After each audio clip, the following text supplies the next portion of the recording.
ચીમનભાઈ મોઢકિયા, ગામ મારું ગીરગઢડા. આ ગીરગઢડા તાલુકો છે સાહેબ અત્યારે.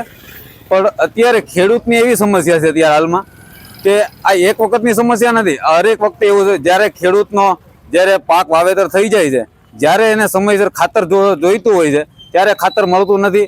અને આમાં અત્યારે આ એક તાલુકો છે, આજુબાજુમાં બધા ગામડાની ઉપર નભે છે.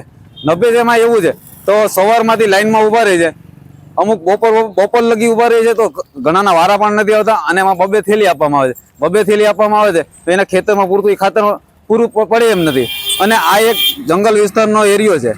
હવે એ લોકોને અમુક વિસ્તાર મજૂરી, નાના ખેતીવાળા હોય એને મજૂરી પણ કરવી પડે છે અને આખો દિવસ ખેતરમાં કામ કરે. હવે આમાં બપોર લગી તો એ લોકોનો આમાં ટાઈમ હોય છે. અને જ્યારે પાકી જાય છે અને પછી ખાતર જ્યારે ધોમ મળે છે તો એ શું કામનું? જ્યારે માણસને ભૂખ લાગે છે ત્યારે જમવાનું ન મળે તો આ એ પ્રકારની વાત છે સાહેબ.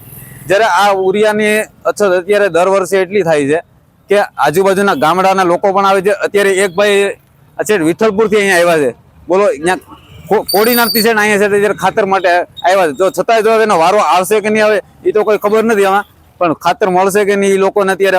અને કાલે પણ જો અત્યારે ખાતર આવ્યું હતું તો માણસોના 2-3 વાગે સાઈડ વારા આવ્યા હતા અને ખાતર તો સમયસર મળતું જ નથી. અને ખેતરમાં પાકવા આવે જ્યારે મળે એ શું કામનું? બરાબર છે ને લોકો. અને હું તો એ સરકારશ્રીને પણ વિનંતી કરું છું કે ખેડૂતોને આવી રીતના હેરાન ન કરો અને ખેડૂતોને પૂરતા એના સમય પ્રમાણે બધી વસ્તુ મળી રહે એવી મારી સરકારશ્રીને પણ વિનંતી છે કે આવો દર વર્ષે આજ ખેડૂતને માટે આ સમસ્યા છે. ખેડૂત બધી જગ્યાએ પીડાઈ રહ્યા છે. તો એના માટે કંઈક આમાં સરકારશ્રીને હું વિનંતી કરું છું કે ખેડૂત માટે કંઈક આમાં એને મુશ્કેલી ન પડે એવી કામગીરી કંઈક સરકારશ્રીને કરી બતાવે એવી મારી વિનંતી છે. મારું નામ જોગ્યા જગદીશભાઈ ભીખાભાઈ, ગામ ફરેડા, તાલુકો ગીરગઢડા. હાલ અમે અહીંયા ઉરિયાની લાઈનમાં ઊભા છે સરદાર ડેપોમાં. લગભગ સવારના 5 વાગ્યા ત્યાં લાઈન ગોઠવાઈ ગઈ છે ને ઉરિયાની અછત બહુ જ છે ગઢડામાં. કાલે એક ગાડી આવી હતી, અમુક ખેડૂતને મળ્યું, અમુકને મળ્યું નથી. અને આ લગભગ થેલીઓ આપે છે ત્યારે 2 થેલી આપે છે એક આધાર કાર્ડ દીઠ. અને જરૂરિયાત તમારે કેટલી હોય છે? જરૂરી તો આમાં જેવો ખેડૂત એવું. અમુક ખેડૂતને 15 વીઘા જમીન, અમુક 20 વીઘા હતી, એમાં 10-15 થેલી જોઈએ. એમાં 2 થેલી શું થાય?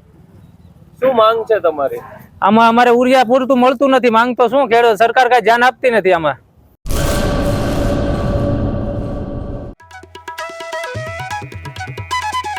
ઓમ સાઈ દાડમ નર્સરી, સરકાર માન્ય નર્સરી.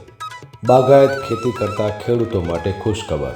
દાડમની ખેતી માટે ઉત્તમ છોડ મેળવવાનું સ્થળ એટલે ઓમ સાઈ દાડમ નર્સરી. દાડમના સિંદૂરી ભગવા અને સુપર ભગવા છોડ હાજર સ્ટોકમાં. સારી ગુણવત્તાના બિયારણમાંથી તૈયાર કરવામાં આવેલા દાડમના છોડ મેળવવા અવશ્ય એકવાર મુલાકાત કરો.